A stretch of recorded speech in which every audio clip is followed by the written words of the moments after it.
Hi crafty folks, Amy here with Amy's Wares, and today I'm going to make a card gift set doing some easy embossing. Now I have this die set from LDRS Creative. It's going to cut down these panels of colored cardstock and put this cool stitched edge on them. It's kind of a nice design detail and gives you a bit of a finished edge on your card, but doesn't take a whole lot of time.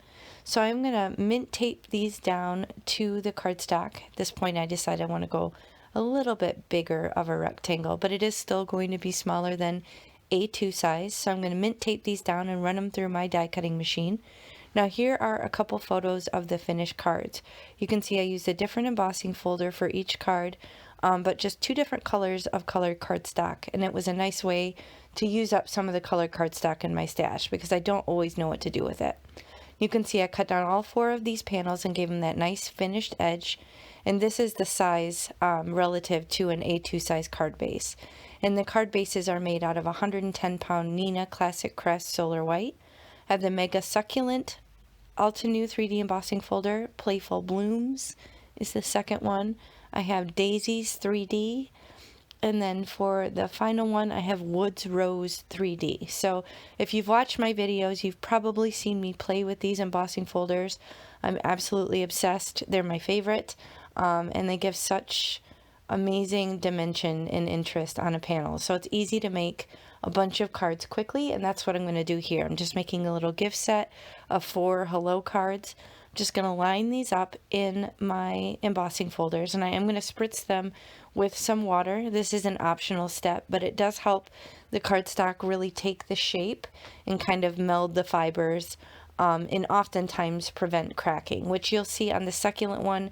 I do still end up getting a little bit of cracking, so you'll see a little bit of white, and that's just because I'm using a very inexpensive cardstock that you can see the white, but it doesn't end up affecting the design in the end. But all the other ones did fine.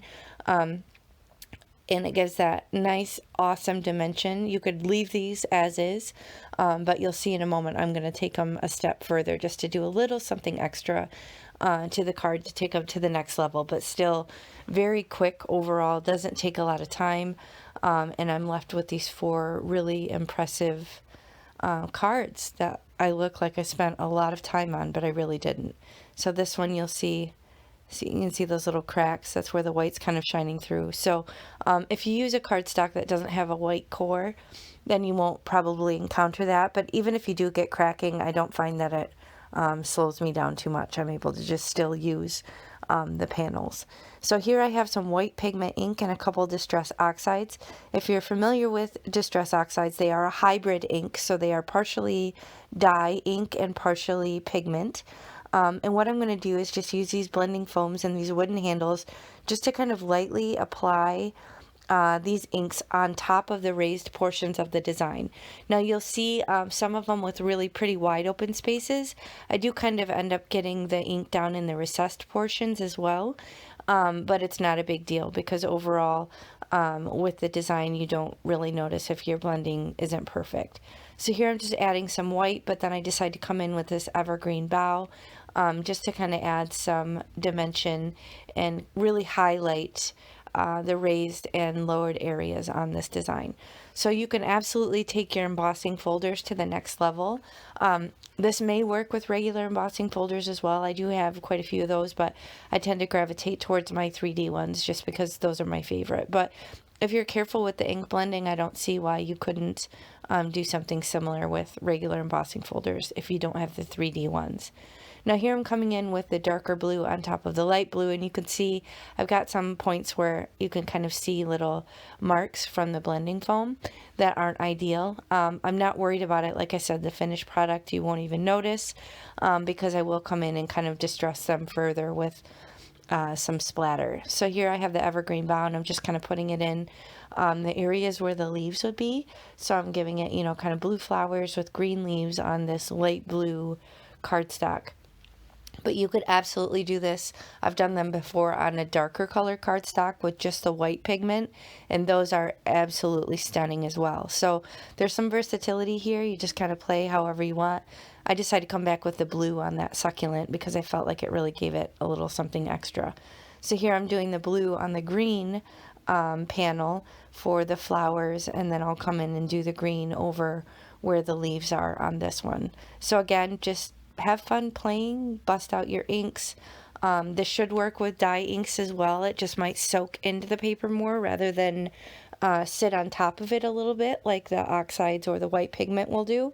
But either way, it's all just kind of about accentuating the design and helping it really pop off the page. Now this daisy one, this is a stunner. I've done this one on, I think it was like a dark blue cardstock, and then I did just a white pigment, you know, kind of all around it, and it really popped off that cardstock. So in this case, it's not as dramatic because I'm working on, you know, a lighter color cardstock, but this technique can absolutely work for, you know, whatever you want to play with. Now you can see I took this score tape and just put it on the back of all these panels, just so I have them ready to go. I find when I use lighter cardstock, sometimes if I use my tape runner, it can kind of pull at the paper a little bit just because it's not the thickest. Now here I have this little watercolor pan. I got this off Etsy. It's from a company called Yuli, and those 6 metallics came together in that little pan, and then I just bought that additional black half pan of charcoal color, also from the same company, and just kind of squeezed it in there. So this is nice and handy. It's right on my desk, so that I'll use it, because, you know, if it's not right in my face, I'm probably going to forget about it. But I did activate the watercolor pans with just a couple drops of water from this water brush pen, and you can see I had it kind of too wet, so I got some pretty big blobs.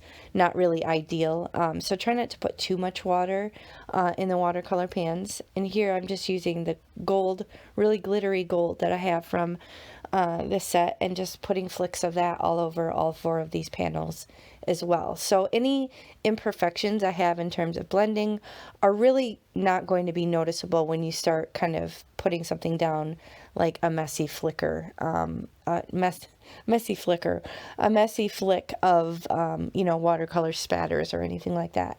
Now here I grabbed from my sentiment book. I wanted to find one that had 4 of the same.